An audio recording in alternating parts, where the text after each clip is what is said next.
नमस्कार दोस्तों, आज हम एक ऐसे सवाल पर बात करेंगे जो इंसान को सदियों से सोचने पर मजबूर करता आया है। क्या हमारे विशाल ब्रह्मांड का कोई अंत है? अगर आप एक स्पेसशिप में बैठें और सीधा आगे बढ़ते जाएं बिना रुके, तो क्या आप कभी ब्रह्मांड के आखिरी छोर तक पहुंच पाएंगे या फिर आप हमेशा चलते ही रहेंगे? क्या ब्रह्मांड एक विशालकाय कमरे की तरह है जिसकी दीवारें हैं, या फिर यह एक अनंत समुद्र की तरह है जो हमेशा फैलता ही जा रहा है? आज हम इसी सवाल का जवाब ढूंढने की कोशिश करेंगे। तो चलिए शुरू करते हैं। दोस्तों, ब्रह्मांड की कहानी शुरू होती है बिग बैंग से। लगभग 13.8 अरब साल पहले एक छोटे से बिंदु, अकल्पनीय रूप से गर्म और घना, अचानक फैलने लगा। इस विस्फोट से ही समय, स्थान और पदार्थ का जन्म हुआ। अब सवाल यह उठता है कि अगर ब्रह्मांड फैल रहा है तो क्या इसका कोई किनारा भी होगा? क्या एक ऐसा बिंदु होगा जहां तारे और ग्रह खत्म हो जाएंगे और उसके आगे बस खाली जगह होगी? हो सकता है कि हमारा ब्रह्मांड एक गुब्बारे की तरह हो जो लगातार फूलता जा रहा है। लेकिन अगर ऐसा है तो इस गुब्बारे के बाहर क्या है? क्या वहां कुछ भी नहीं है, या फिर कुछ ऐसा है जिसे हम अभी तक समझ नहीं पाए हैं? तो दोस्तों, क्या ब्रह्मांड सीमित है या अनंत? वैज्ञानिकों के पास इस सवाल के 3 बड़े जवाब हैं। पहला जवाब यह है कि अगर ब्रह्मांड समतल है तो यह अनंत हो सकता है। दूसरा जवाब थोड़ा दिलचस्प है। अगर ब्रह्मांड गोलाकार है तो यह सीमित होगा, लेकिन इसका कोई किनारा नहीं होगा। मान लीजिए आप पृथ्वी पर एक दिशा में चलते रहें तो अंत में आप वापस उसी जगह पहुंच जाएंगे जहां से चले थे। तीसरा और आखिरी जवाब यह है कि अगर ब्रह्मांड खुला है तो यह अनंत रूप से फैलता जाएगा, लेकिन इसका कोई निश्चित अंत नहीं होगा। वैज्ञानिक ब्रह्मांड के आकार और उसके विस्तार की दर का अध्ययन करके इसका पता लगाने की कोशिश कर रहे हैं।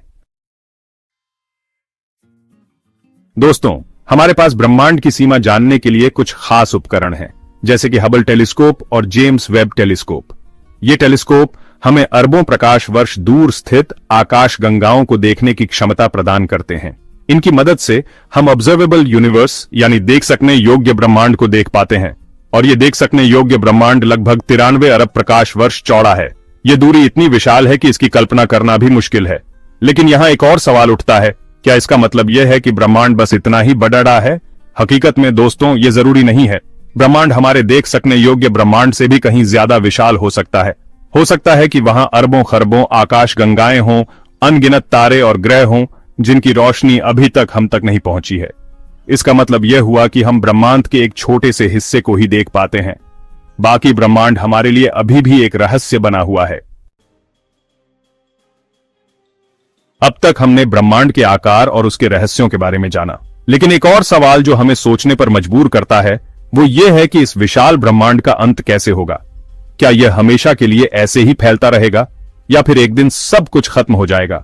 वैज्ञानिकों के मुताबिक ब्रह्मांड के अंत के 3 संभावित परिदृश्य हो सकते हैं। पहला परिदृश्य कहलाता है बिग क्रंच। इस सिद्धांत के अनुसार अगर ब्रह्मांड का विस्तार एक दिन रुक जाए और गुरुत्वाकर्षण बल के कारण यह वापस सिकुड़ने लगे तो अंत में सब कुछ एक छोटे से बिंदु में समा जाएगा। दूसरा परिदृश्य कहलाता है बिग फ्रीज।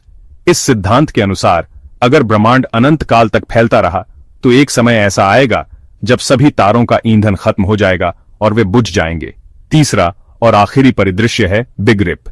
इस सिद्धांत के अनुसार अगर डार्क एनर्जी बहुत तेजी से फैलती रही तो एक समय ऐसा आएगा जब ब्रह्मांड के सभी कण, यहां तक कि परमाणु भी एक दूसरे से अलग हो जाएंगे। तो क्या ब्रह्मांड का कोई अंत है? अभी तक इसका कोई पक्का जवाब नहीं है।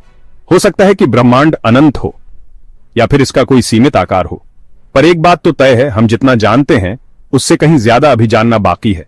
तो आपको क्या लगता है, क्या ब्रह्मांड का कोई अंत है या हम एक अनंत दुनिया में रह रहे हैं? कमेंट में बताइए। और अगर आपको यह वीडियो पसंद आई तो इसे लाइक करें, शेयर करें और जानकारी चैनल को सब्सक्राइब करना ना भूलें। धन्यवाद।